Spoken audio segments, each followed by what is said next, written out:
Welcome to Paranormal Almanac.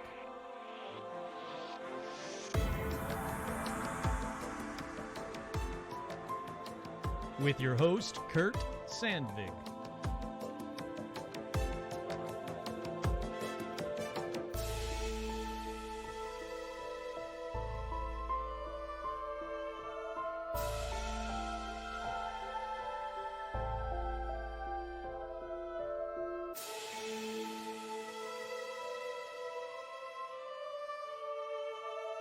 That's right, I'm your host, Kurt Sandvig, and welcome to a bonus edition of Paranormal Almanac. That's right, this episode is a follow-up episode to the last week's episode, all about psychic detectives, and one in particular. Her name is Noreen Renier. So since this is a bonus one, I want to get right into it. I want to get right into the interview. So head on over to patreon.com/paranormalalmanac to join the Paramaniacs there. You can check out the Facebook fan page for all of the uploads and everything, the videos that we see about when we talk about UFOs and whatnot. You can head on over to storeenvy.com, search Paranormal Almanac for all your merchandise needs. And, let's get right into it. Like I said, I was lucky enough to get to talk to Noreen over the weekend. She was very polite, very nice. I really had a good chat with her. I really was happy to talk to her and get to ask any question that I want. And I'll put a snippet from the last week's episode. I'll put that before we actually get into the interview, so you don't have to kind of bounce back and forth. So you know what story we're kind of talking about in the interview, but more importantly, what made me want to reach out to her. The story that made me go, I would like to actually talk to her if I'm able. And like I said, I was lucky enough to be able to do it. So let me put that one in here, right now, so you can hear the previous story, why I wanted to, talk to her. And then I'll get back into me. So let's cut over to past Kurt now. All right, up next is the tale of Arthur Herbert. Now, this one happened on January 28th, 1984, when Arthur Herbert was on a small plane with 3 other people when it vanished over rural Massachusetts or possibly New Hampshire. Now, the Civil Air Patrol and the U.S. Air Force had searched for 10 days before, basically being forced to give up the search. The budget for search and rescue, the weather, the fact it had been 10 days with no clues meant that the people aboard the plane wouldn't be found alive, so they were going to wait for better weather, basically. Now, enter Arthur's sister, Jessica Herbert, who asked an official from the Civil Air Patrol what he would need to start up the search again, and he replied, the location. So she reached out to a psychic named Noreen Renier. Now, Noreen said that she got a call that went like this. Good morning, Mrs. Renier. My name is Jessica Herbert. I need your help. My brother has been lost in a plane wreck, and they can't find him. It's been days. You've got to help me. I'm at my wit's end. I don't know what to do. Noreen said that she sounded worried and told her, I honestly don't believe I can help you. I don't find things. I describe murderers. I work with the police on unsolved homicides. She says, usually I touch something the victims were wearing when they were killed. I just can't do this in your case. And thankfully, Jessica just wasn't going to let that stop her. She pleaded, you have to, basically, you've been highly recommended by my ex-husband, Mark Babiak, an FBI agent. So you were also validated by Special Agent Wrestler. So she kind of name-dropped a couple of names. And Noreen was like, oh, all right, let's meet up. So Jessica met up with Noreen and handed her her brother's billfold and started telling... Noreen, started to tell Jessica details about her brother's appearance and the other passenger's appearance too. So, look, Kurt here. So far in this story, I'm not that impressed with Noreen yet. And that's a big yet. Don't worry, it's going to be coming. Now, Noreen could have seen a news story about the plane going down in the area, so so far. She knows, she knows what these people look like. Yeah, there's probably photos of them in a news story. That's for you, skeptics. I threw that in there for you. Just keep listening. So Noreen said, hey, I saw the down plane immediately. In fact, I found myself almost on top of it. I was on the side of a hill, but I could see around me were trees. I felt walled in by them, and I knew no one could see me. This was no help, she said. Then she started telling Jessica numbers and letters. The letters were GTO, I believe, and she thought they might be initials of towns, and she said that the plane would be found some miles from the big city. And then about an old dirt road near the crash site, and at the bottom of it, she said, is an old-fashioned house. The house had been turned into a gas station. It's rickety, I see old rusting signs. It looks like a Texaco sign. There's an old woman who runs the gas station. She doesn't have any teeth. She sells a lot of junk. Spoiler, the old woman did work there. She did have no teeth, but she died a year before the plane crash. So, starting to get impressed. Very specific details right here, especially the rusty signs. Looks like a Texaco sign. It's a house that was turned into a gas station. Well, all of that turned out to be real. She went on to say, when you reach the gas station, take the dirt road up the mountain. You don't need to go up all the way to the top. The plane will be found to the right of the road. It didn't explode.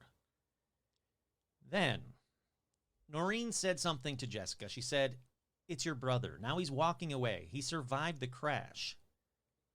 After he took a few steps, he lunged forward. His leg buckled under him, and he sank into a sitting position. She said his leg is hurt. It's broken.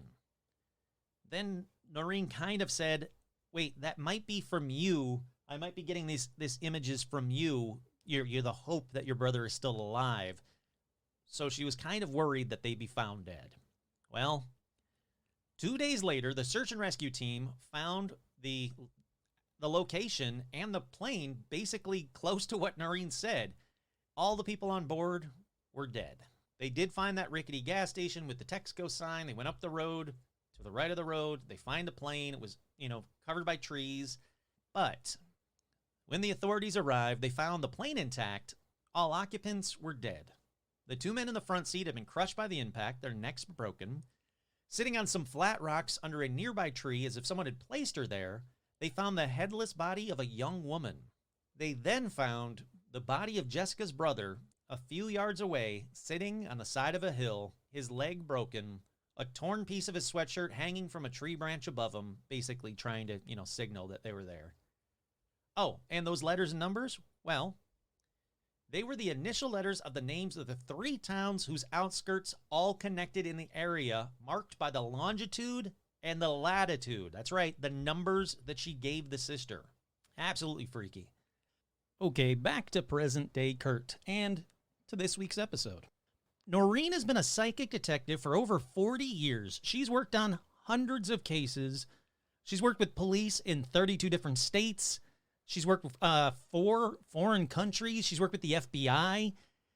And she's worked on some famous cases, including helping to locate Laci Peterson. If you're a true crime fan, I'm sure you know all about the Laci Peterson case. If not, feel free to take a look and check that one out as well. She's also helped solve numerous other cases. She's been seen on Unsolved Mysteries, Sightings, Psychic Detectives, Court TV, The Larry King Show, America's Most Wanted. It goes on and on and on and on.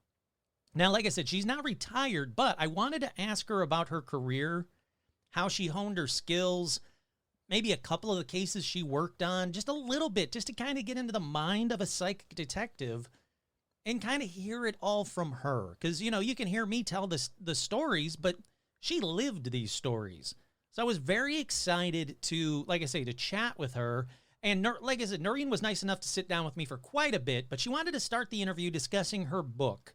And the book is called A Mind for Murder, The Real-Life Files of a Psychic Investigator. Now, that's available over on Amazon.com. I'm not getting paid to plug this or anything. I just want to make sure that if you guys are interested in hearing more about Noreen, you can do it yourself. You can go and buy her book, A Mind for Murder, The Real-Life Files of a Psychic Investigator, over on Amazon.com. She's also written another book, The Practical Psychic, A No-Nonsense Guide to Developing Your Natural Abilities, if that's what you're interested in. But we're going to start our conversation talking about that first book, the Mind for Murder book. So let's get right on into Noreen. Exactly what I was hoping for. How are you? How you doing? I'm okay. I'm doing all right. Yeah. Are I'm you? always thrilled to be alive and moving around. Same with me. Same with me. Hey, any day that I'm able to do something is a good day for me. So yeah, definitely. Yeah, and just for a minute, I'd like to talk about why I wrote them, because I think that's equally as interesting as the subject matter itself. So yeah, please tell me a little bit about your books and how they came to be, what made you decide to write them. Well, the Mind for Murder, it was written almost immediately when I started having my psychic impressions and things started happening to me psychically because it was so strange what was happening to me, and so different than my normal life so far, that I wanted to capture it in the written word. So my girlfriend who was practicing the psychic stuff with me was an ex-nun. She had been in the convent for, I don't know, 10 years, and been out equally as long, was married. She didn't believe in anything. She didn't believe in the psychic stuff. So it made it even more interesting because she wasn't open-minded or gullible. She questioned everything that happened to us. Sure. Now, So were you interested in the psychic stuff, or did you believe in that, or because I know that what it was at 30 is when it started happening to you? around that age, I was a skeptic, not a mean skeptic. If you believed in it, I wouldn't try to destroy you or your belief system. I like But I that. That's how I am. I'm like I'm skeptic of some stuff, but I'm never I'm a critical never skeptic. closed-minded. Yeah, Yes, yeah. yes, yes. But what happened is, I was trying to think how I met. God, I've got to remember, go way back. But Ellen and I, her husband was a reporter and worked nights. My kids, I would feed them and run over to her apartment, and we'd be looking at these books, and she would say, "Look, it says if you do this and this," and so we were. Trying to train ourselves, which was an interesting journey itself because I was still working. So I started practicing on my clients and customers because I was PR advertising, Oh, and no kidding. I could invite the townspeople out to see the hotel, lecture hall, all that good stuff, and then give them a lunch or dinner, and I would say psychic phenomena. And if they didn't hold up a cross and say, "Ooh, evil," uh, I'd try to grab the ring or watch off and show them what I was trying to do. And what I was trying to do was what was in the book, and there's third eye. I mean, I did that whole bit, and it's a good thing they didn't think I was trying to steal their rings and watches, but gave everything back. But that's how it started in the hotel with me, inviting my hotel clients, Hyatt. I worked for Hyatt, and then the psychic's best friend, who was a Winnebago Indian, she would call me or stop by my office all the time wanting her friend to lecture at the Hyatt. And I didn't want I didn't want psychics with long flowing gowns and whatever, however they dressed. Sure. I knew I didn't want them at the Hyatt, but she wore me down, and finally I agreed. And they gave me some book about psychic stuff, and a good science fiction book would have been more credible. This was talking about seeing the future or the past, which I have trouble in those days, even in those days, remembering what happened a week ago. So I just didn't buy it. I didn't at all. But I did read the book, and Ellen and I would try. And then I know, and then I got fired. I wasn't working. All I was doing was practicing on the hotel or the townspeople, No kidding. for 3 months. I don't blame them. They should have fired me sooner. So So while you were supposed to be working doing the hotel stuff, you were still practicing or learning this new yes, skill. yes, I Interesting. was calling people to come have lunch so I could practice on them. And it was interesting. But anyways, got fired. And I thought, what am I going to do? I don't want to go back.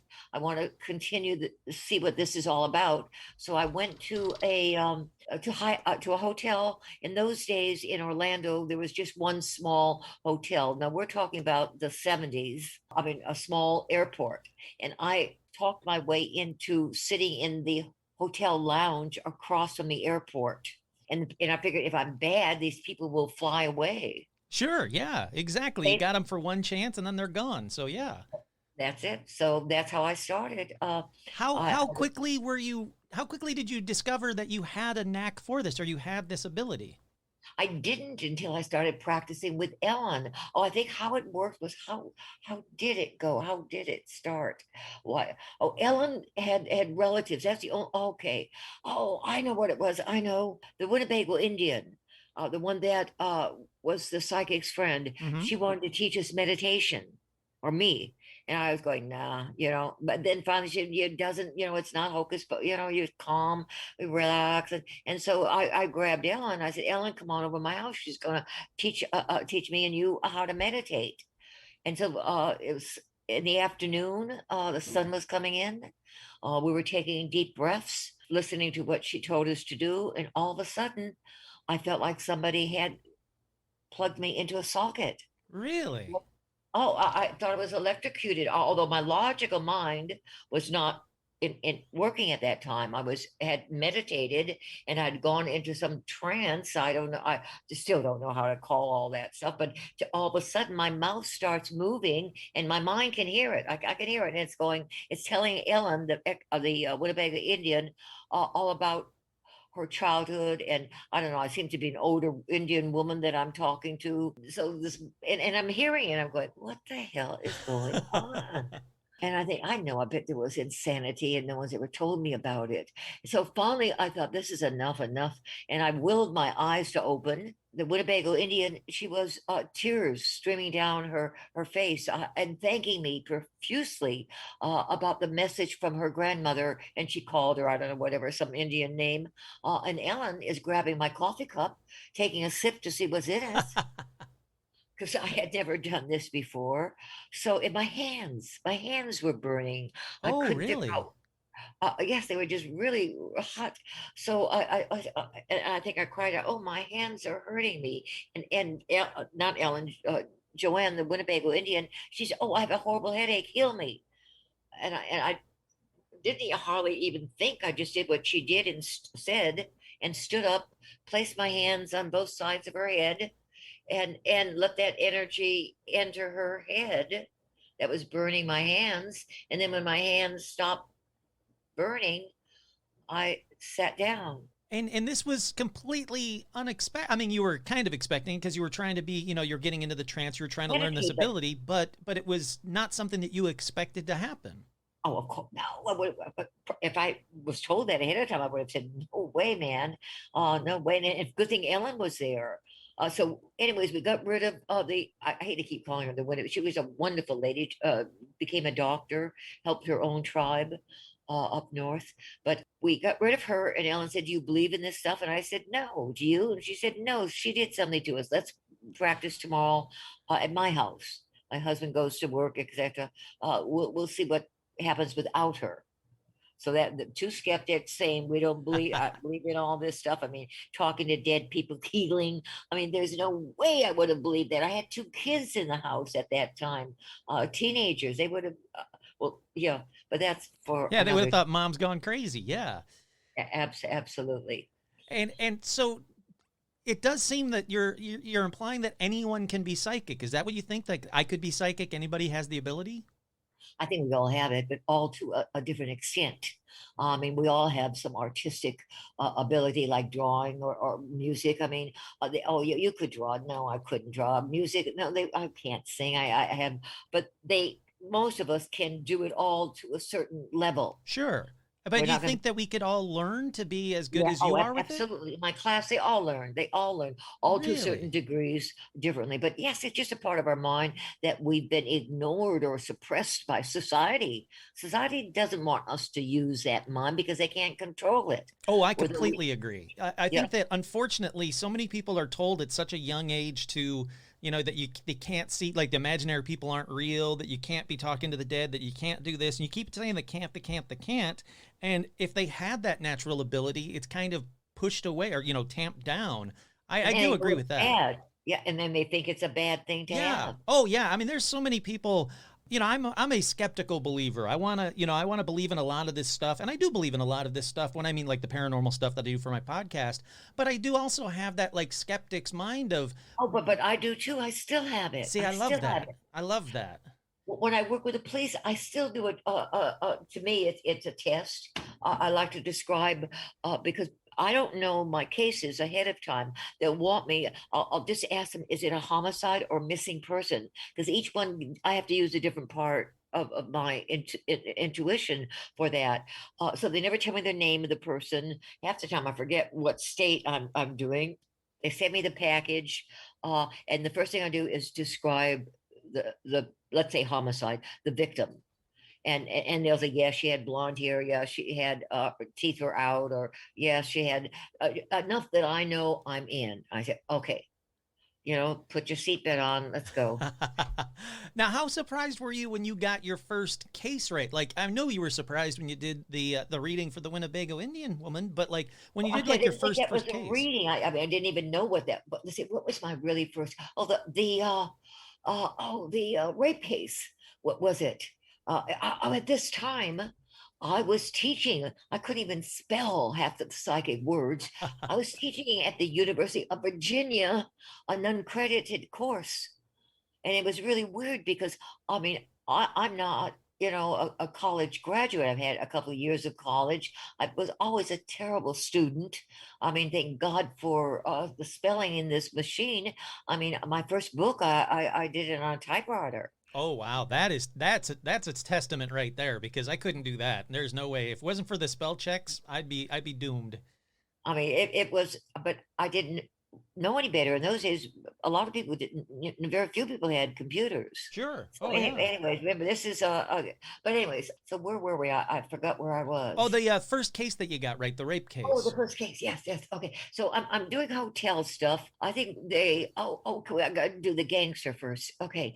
And then all of a sudden one night, oh, here I am sitting in a gypsy outfit, off the shoulder, a purple underskirt satin and a green satin.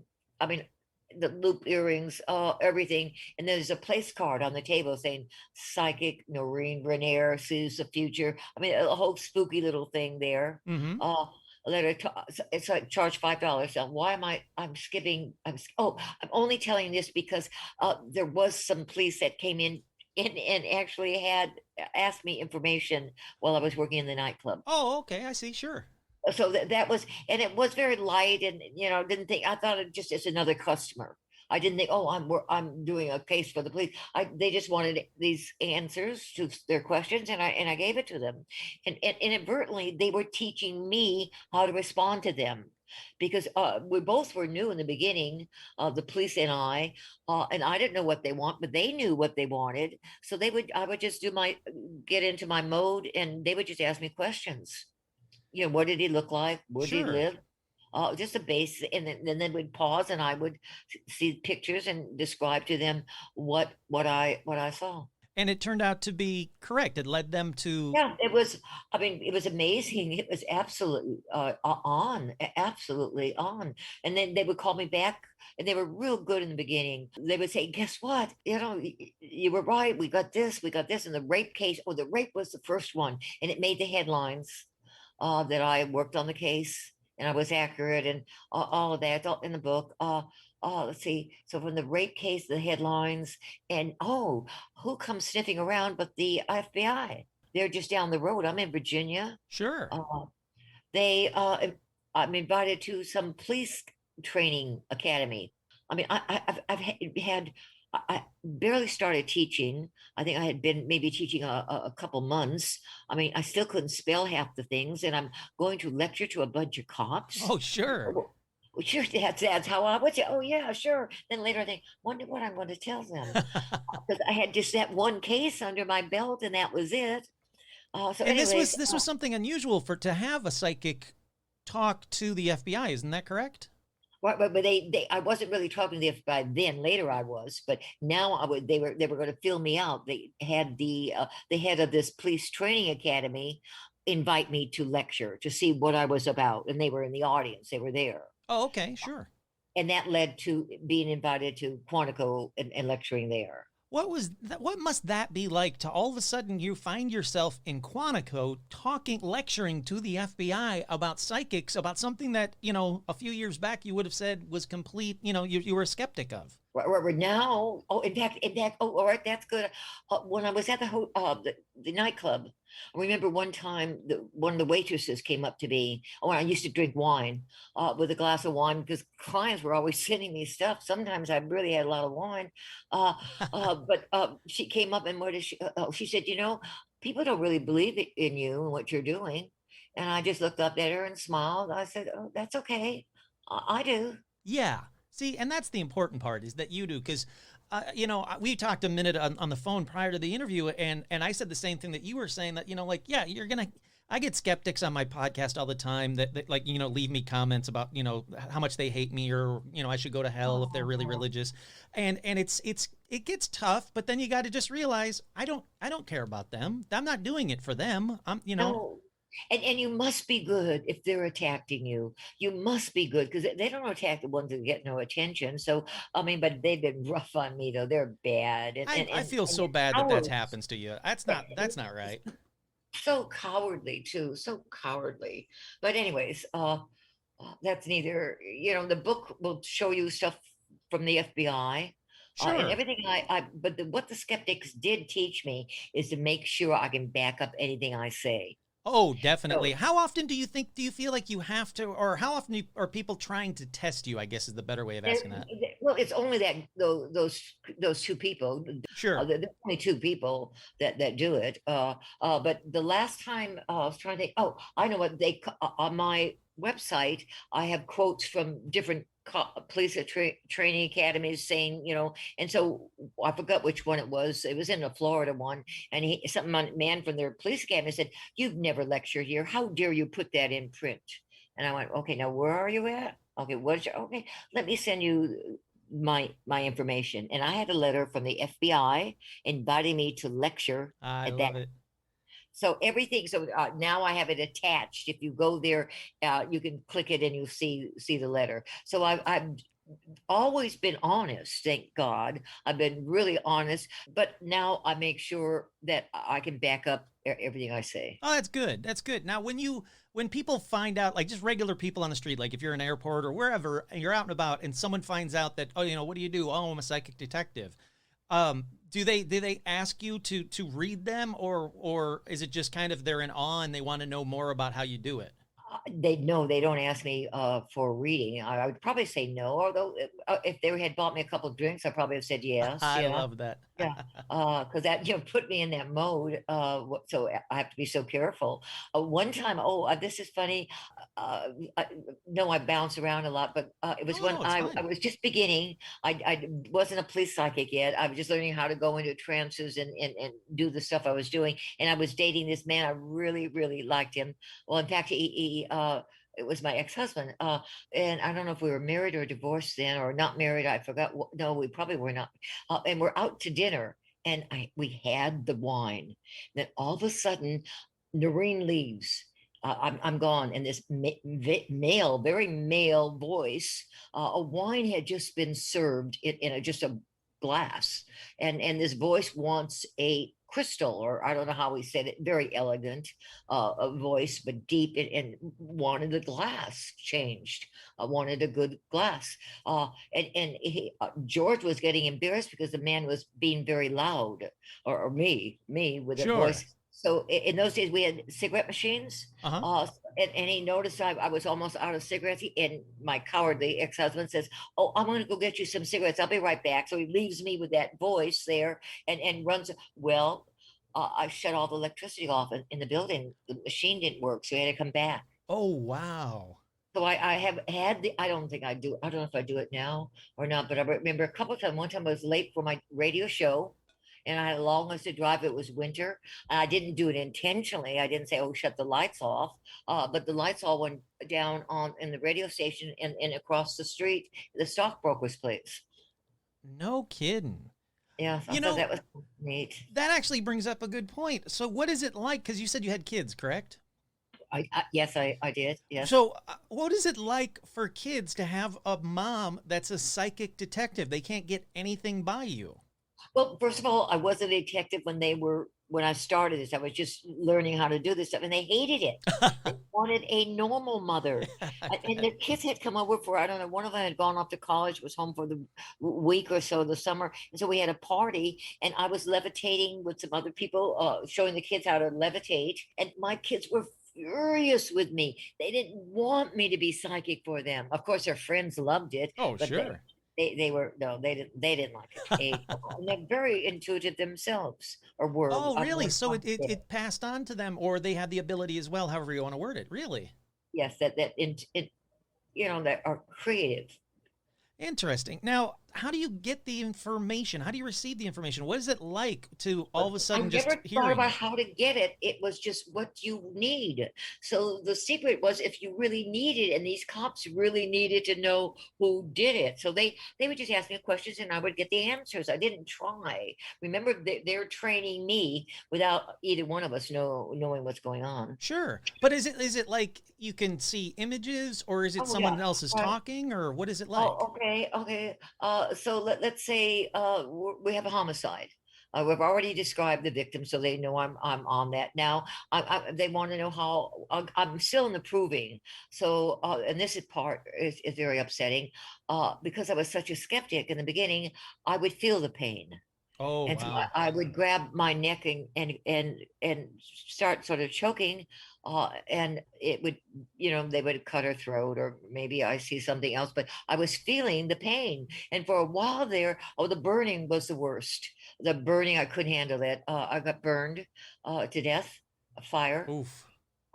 We had to shut down, and the police had to call back later while I calmed down, and that was really bad. So it sounds like it's really draining for you then.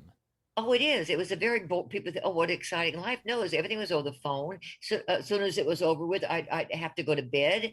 I mean, it was like three, maybe. I used to do 2 o'clock sessions, and maybe it was 3 or 4, and I would have to go to bed, and then I'd be wiped out. And the next day, I would have to take it easy again, because I would be drained. It would be like and they had no idea what went into my being psychic. It wasn't just it and I'm the accuracy, and I would train myself. Once I got good at faces, because I can draw a face to an artist. I can't draw, but I've learned to look at the TV and see, okay, his eyes, I would call them a close set. Now, is that what kind of, oh, that's square face. And so as I'm seeing faces on TV, I started training myself that when I saw the murderous face, we could, the artist, and then what the police would do would send me back a lineup, sometimes 6, sometimes 10 people that all looked like. And then I would tell, or the artist would usually, he was good. He was a policeman, a sketch artist. Oh, okay. So I really see when you're on the right path, the right people seem to join you. I like that. That's interesting. All right, so they'd send out these headshot or these mug shots, and were you ever like, oh, yep, that's the guy, or was it always like, well, it could be one of these No, two guys? but most of the time, sometimes we wouldn't see him, or I couldn't see it. I said, Mike, you and Mike, no, he couldn't see it either. So he wasn't a suspect yet. A Canadian case was like that. I worked on, and we'd draw this face, and then when we couldn't see him on the lineup, the cops, the constable was still. He said, "How old will he be when we arrest him?" Because they asked me, will he be arrested? I said, yes. So I told him 35, or I forgot, 38, whatever, and what he looked like, and all that. Because everything else I had said before, everything about the crime scene and all that was a multiple homicide serial killer, or I think Mm-hmm. 3 young girls.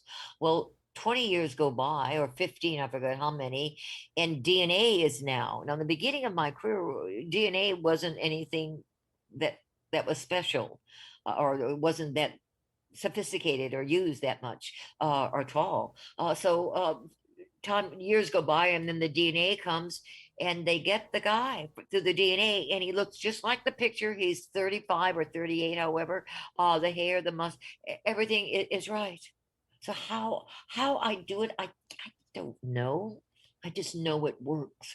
I don't know how my car runs, but I know I I was can just drive gonna say it. that. You don't need to know how something like how a computer works. I couldn't build you a computer, but it works. It does what I need it to do. Yeah, no, I'm with you there. Not me though. There, that I fall short on the computer area. But yes, and I never have been scientific. I'm not the brilliant scholar.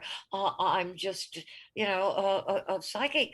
Now, do the That, police always that let like, you like, know when, like, oh, we got the guy and you were right and this was oh, this is right? the bad part. This is the bad part. When I lecture to them later after that, I would say, "Oh, you all treat me like a whore." And then you would hear the gasp in there. I said, you pay me, you use me, and I never see you again." And they wouldn't. They would disappear because I'd be right. They didn't want publicity. But later, the police would come Oh, up to me and say, "You pay first, and then you." I don't know. But anyways, they no, they didn't want any publicity. Even when Court TV was trying to find the solved cases and going through my files, I had like 500 in there. There was cases that they would call and they say, "Oh no, no, never got solved," and then later. Somebody that knew about the case would say it really got solved. Yes, her clues were right. Yes. So people did. Now some police were just wonderful. They didn't care. They gave me the credit. They, were really good to me, and they would use me again or talk like Michigan. If I did one case in Michigan, then I would do like 6 or 8. Be several cases because of this one man bragging about my work. Oh wow, I like that. I like that there are some people that saw you for the benefit that you were and gave you more work because of it, because that's how it should be. I mean, why hold back? I get that whole like, the police can't be saying that they couldn't solve a crime, so they had to go out and have a psychic solve the crime. But if it works, it works. Who cares what, how that works? So they shared me, and I never really, I was disappointed, but I could see their perspective. I knew how this, and okay, I understand. All right, this is my job. I'll do my job, and whatever happens, happens. What's the oldest case that you've worked on, or like, that you've ever worked on? Yes, I almost refused it. I think it was 30 years old. So Really? maybe 40. It was ridiculous. It was a Texas case. It was a homicide, and she wanted me to find this weapon. It was a gun, and but I don't know if we were looking for a body. I forgot now. I don't know. I don't remember. But I remember I just was sort of mad all the way through it, thinking, this is too old. We're not going to solve this. But it probably really wasn't too old, and I should have been judgmental. I think I was really wrong thinking that way. So But did yeah, you? but the normal is it was 5, 10, 15. When I did headline cases was very late, like what was the girl that the pregnant woman that got Oh, kidnapped. Lacey Peterson. Yes, when I worked on that, the mother, Scott's mother had hired me and she had sent me a check. And I never copied people's checks they send me. And I copied her check. And later she tried to deny she hired me Wow. and I could produce a copy of the check. So what was the oldest case that you ended up successfully solving? But see, I don't know.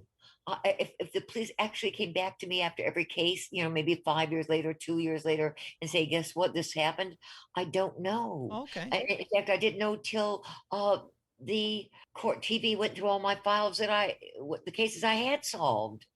Well, all right. So what was that like, that vindication, when they actually went through and went through all your cases and then started to notice that you were solving case after case after case? What was that vindication like? But I already knew I was good. I love that. What to say. I mean, it was nice that somebody was doing all that work, but I wasn't, patting myself on the back or anything. I already knew I was good. That's a good answer. I like that. Now, have you ever thought about trying to solve some of the most notorious cold cases, like, like the Black Dahlia or the San Francisco Zodiac, like, the ones that people, like the infamous cases? Have you ever tried to No, work on because those? first of all, I was always really busy. And since I can only do it a couple of times a week, because it wipes me out so much that I wasn't looking for, like the postman having a walk on his day off. I didn't care. I had no interest in that. I was more focused on what my next case was, or the case that, each case had 2 sessions. Okay. So they would have and everything was tape recorded. The first 5 years, no, and then after that, I started tape recording. But then I was giving them the tapes, and then I remembered an old boss of mine that said, "Do more than you're asked." And I thought, well, what more can I do? I'm tape recording it. Oh, I had the tapes transcribed, and I knew they were taping it, but they never got around to transcribing most of my tapes. So it is easier to read it and understand the clues. So I started hiring, because I didn't want to hear myself again, but I hired someone to transcribe my tapes for the police. Oh, interesting. Now, is there a case that's always stuck out with you, like you were glad you were able to work or help the police on? The airplane case. Yes, yes, that's the one that so I did a episode just prior to this one, and I'm gonna actually plug in your story onto that because, like I'd said to you on the phone, it was such a fascinating case, and as soon as I read it, I was like, I need to talk to you because it's just so incredible. Um, And at that time, I was not doing missing person cases, or I had just decided because I get lost in Kmart that I would just stick to homicide. I didn't want to do, I didn't do missing persons. So and the only reason I did this one was the FBI guy. I knew him. He wanted me to help. And I'm the type that if you say help, I'm there. So they wanted me to help, but I hadn't been doing that, and to get longitude and latitude. And I saw something on television recently. It was a documentary about the phenomena, and it was Carter saying there was a woman in California who gave longitude and latitude. And see, I had given longitude and latitude in that case, mhm. but I wasn't from California. And then he said the plane was found, and then he put it was in Africa or something. But I think they just didn't, because we would have heard about that girl or that woman in California. It was me. They had just changed the name and the dates of my case. They didn't want anyone to know where I was or give me any publicity. Sure. Oh yeah. And how That often would does make that sense. happen? Do you ever have the people like, "Hey, I worked on that. That was me," and it's actually some, website just No, misquoting? no, I don't do that.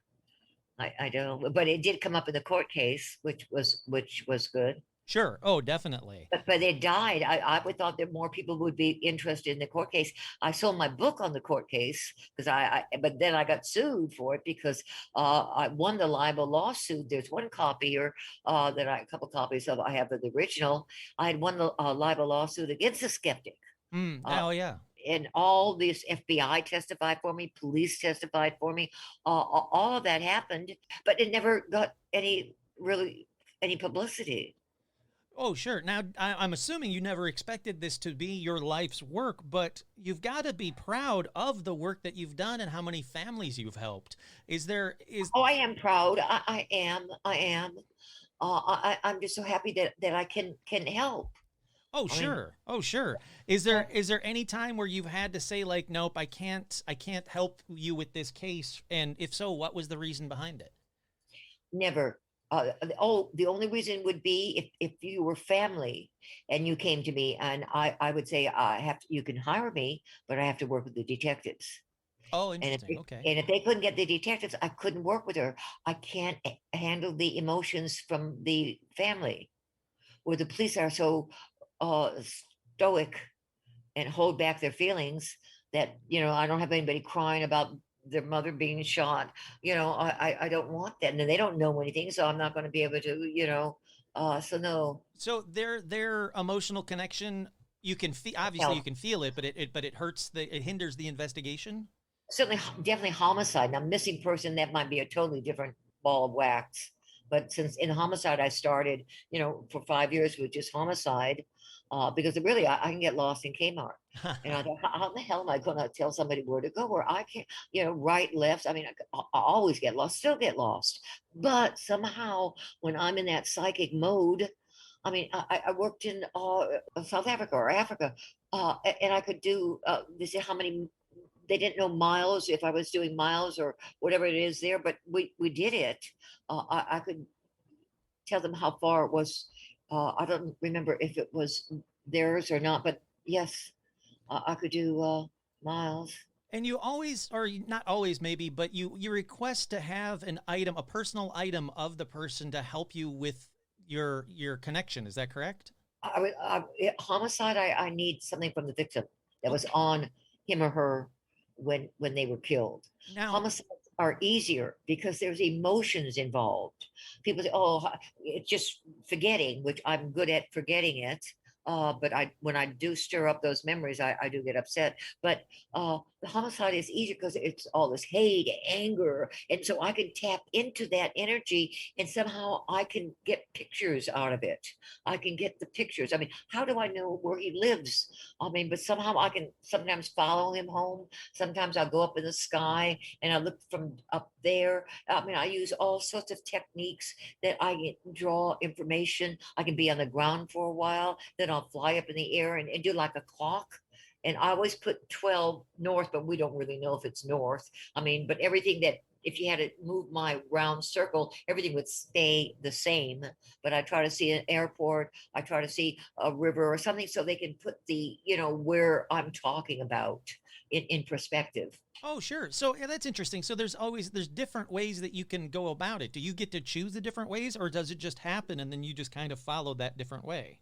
As I got more sophisticated, in the beginning, it would just happen.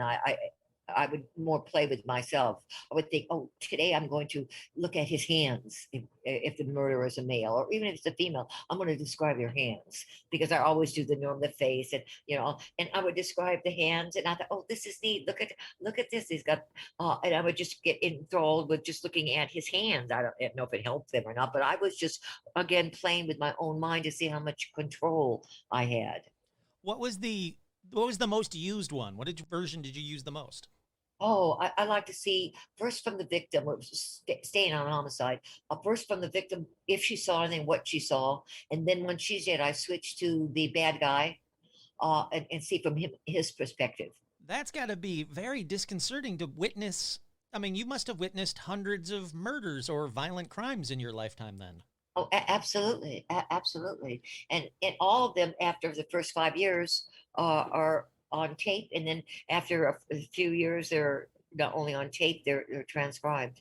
There's that toll that must come with that. How do you kind of It's also, compartmentalize it? I mean, oh, but this is good. This is good. The memory.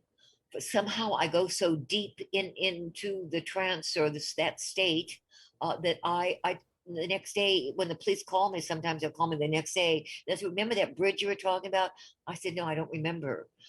No, you'll have to ask me the next session. Oh, wow. I wipe it out immediately. Well, that's They got to have be a relief, though, because that would be a lot of baggage to walk around with. Oh, I couldn't handle it because I can't even handle listening to my tapes because when I'm being killed, I'm screaming. Oh, wow. I mean, I can't listen to my tapes. That's why I couldn't transcribe them. I had to hire someone because you could hear me. And I'm trying to get better at it or try to see their death without it affecting me. But again, I was a skeptic. Remember, I just didn't believe I could do this. And I had to feel, I mean, I overdid it, but it's okay. Well, I'm glad that that's the way that's the case because, like I said, that'd be just too much emotional baggage. Now, here's a silly question, an odd question, but it's one that I've always wondered. Can you go into like a thrift store or a garage sale and purchase other people's stuff, or do you feel the connection to those people? I could. I could. So I have to be very careful if I go to a garage sale or what, because it's certainly something they wore.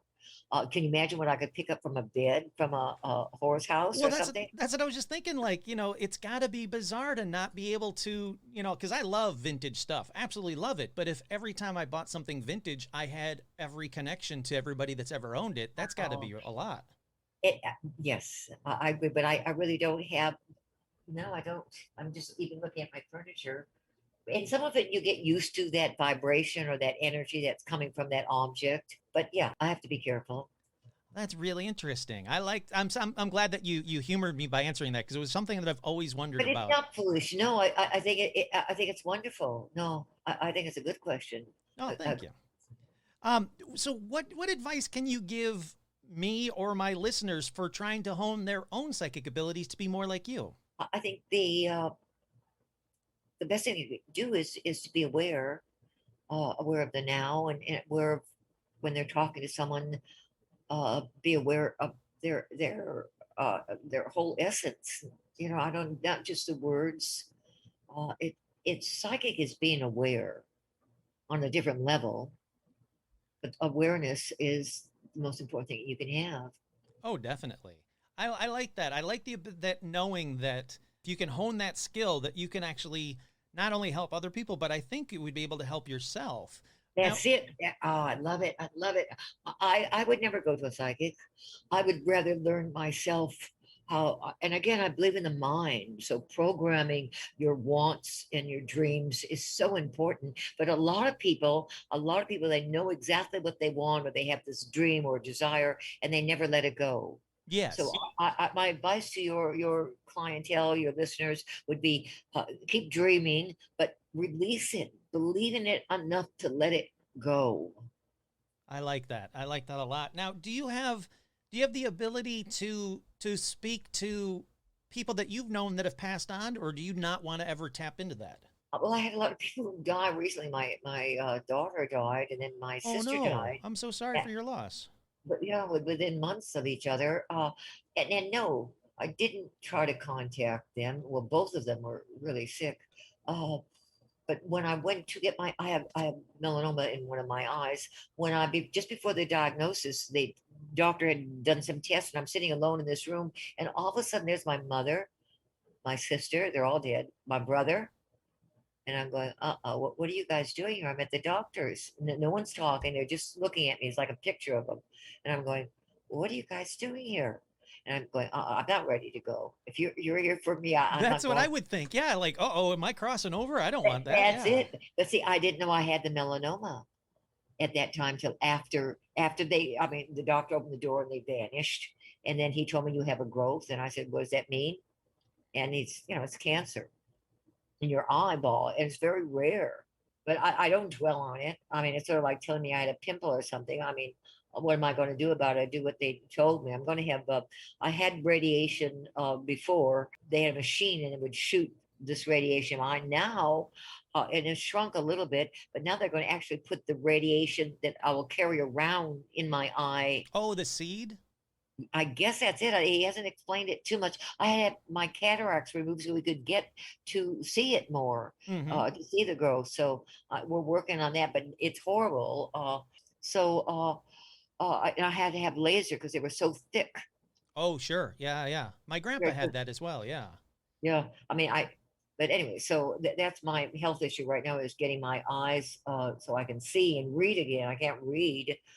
Oh, good. I mean, I'm glad that I can't even imagine going through that, especially, you know, yeah, you've got a second sight, but you still want your first sight. I mean, that's still very That's it. important. I lost yeah. But I'm a little tired, but because I think we got a lot. Oh, we did. This has been incredible, and I thank you so much for taking the time. I really, really do. All right, once again, I want to thank Noreen for taking the time to sit down and chat with me via Zoom. It was a fantastic conversation. I hope to have more with her. I really want to delve even deeper with her because, like I said, it was very interesting to hear it directly from her. Once again, The Real Life Files of a Psychic Investigator. You can buy that book over on Amazon.com. You can go to Noreen's website, which is NoreenRenier.com, and that's Renier. It'll be in the podcast little description as well. But you can check her out there. There is contact information. Like I said, she is retired, but maybe if you reach out, she'll reach back out to you. If you email her, maybe she'll email you back. She's, like I said, she's a very, very lovely person. I hope to have more conversations with her because getting to talk to her directly is so much better than just trying to find this information online. When I do these kind of episodes and I do this kind of research, you kind of don't get the full story. You can get the author's interpretation of a full story in all these articles and all these websites and all these blogs, but it's different than talking to her directly. So once again, I want to thank Noreen for taking the time to talk with me. It was such a wonderful chat. I really did enjoy it. Thank you so much, Noreen. I hope you guys liked this.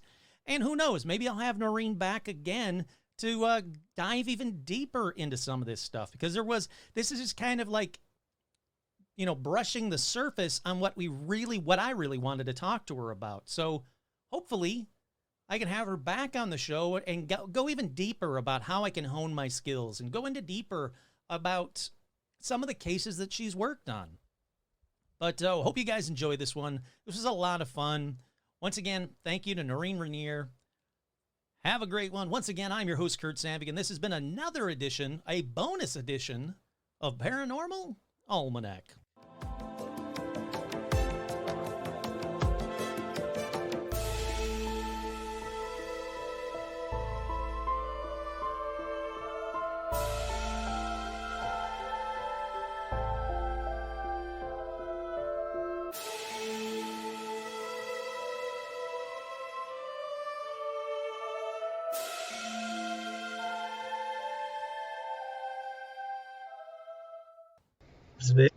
Ja, suger van zo. Oeh, dit doe je wat ik ga doen.